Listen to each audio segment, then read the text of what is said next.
আসসালামু আলাইকুম সুপ্রিয় দর্শক ভাই ও বোনেরা, আমি মোহাম্মদ বাইজিদ বলতেছি। আমাদের পুবাইল ছোট করে একটি খামার আছে টাইগার মুরগির। আপনারা সকলেই জানেন যে বাপ্পি হাজারি এবং কি পুরো বাংলাদেশের মধ্যে তারা একমাত্র সিনিয়র 15 থেকে 20 বছরের।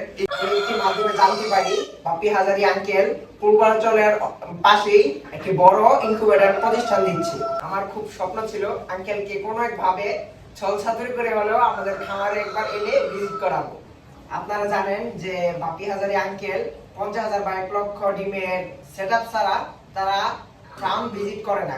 তো আমি খুব ছলছাতুরি করে আঙ্কেলকে নিয়ে এসে সন্তুষ্ট হয়েছি।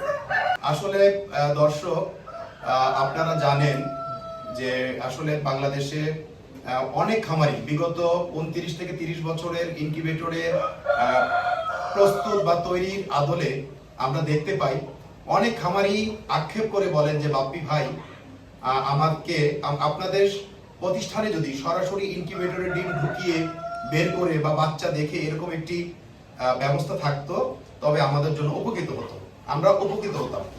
তারই আদলে by the grace of almighty আল্লাহ পাক রব্বুল আলামিনের রহমতে আমরা উলুখোলা ব্রিজ অর্থাৎ মিরের বাজারের পাশে আমরা একটি ইনকিউবেটর কারখানা করছি। সেখানে কিছু কোয়েল থাকিবে, কিছু মুরগি থাকিবে, কিছু হাঁস থাকিবে। যারা সরাসরি এসে ইনকিউবেটরে ডিম ঢুকিয়ে বা বের করে আপনারা ট্রেনিং নিতে চান তাদের জন্য এই বিষয়টি উন্মুক্ত থাকিবে। তো আসলে আঙ্কেল আমাকে আনুমানিক 3 দিন আগে বেশ কিছু ভিডিও দেয় এবং সে বেশ কিছুবারই রিকোয়েস্ট করেন যে বাপ্পি হাজারি আঙ্কেল আমাদের ছোট্ট খামারটি ভিজিট করেন। মহান আল্লাহ পাক রব্বুল আলামিনের প্রতি কৃতজ্ঞতা জ্ঞাপন করছি যে আসলে এই ছোট্ট ছেলে বায়োজিৎ আর এই বড় ভাই কি জানো সাদ্দাম মোল্লা সাহেব, তিনি একজন আইনি পেশায় নিয়োজিত। তা ওনারা দুজন মিলে এই খামারটি আসলে অনেকটা সাধারণত বায়োজিৎই দেখাশোনা করে, পাশাপাশি বড় ভাই এটাকে একটু পাশে থেকে সহযোগিতা করে কিভাবে এটাকে আরো ভালোভাবে উন্নত করা যায়। তো সবচেয়ে ভালো লেগেছে দর্শক, আজকে আমি বায়োজিৎকে জিজ্ঞেস করলাম যে বায়োজিৎ, আপনার এখানে শতকরা কত পার্সেন্ট বাচ্চা আসে? সে বললেন যে আঙ্কেল আমাদের 80 থেকে 85% বাচ্চা আসে। তো আমি তাকে জিজ্ঞেস করলাম যে 80 থেকে 85% বাচ্চা আসে, ভালো কথা, আপনি কি ক্যান্ডেলিং করেন কিনা?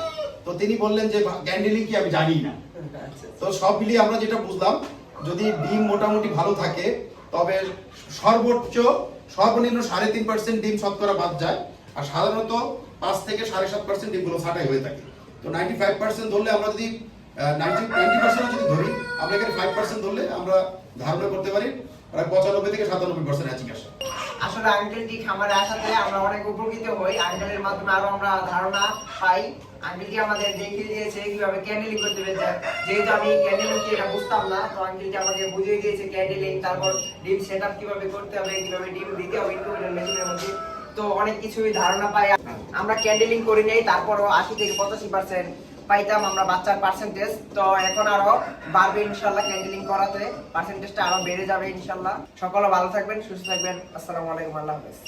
তো দর্শক, সব মিলিয়ে ভালো থাকবেন। আজ আর নয়, আজ এ পর্যন্ত। আল্লাহ হাফেজ।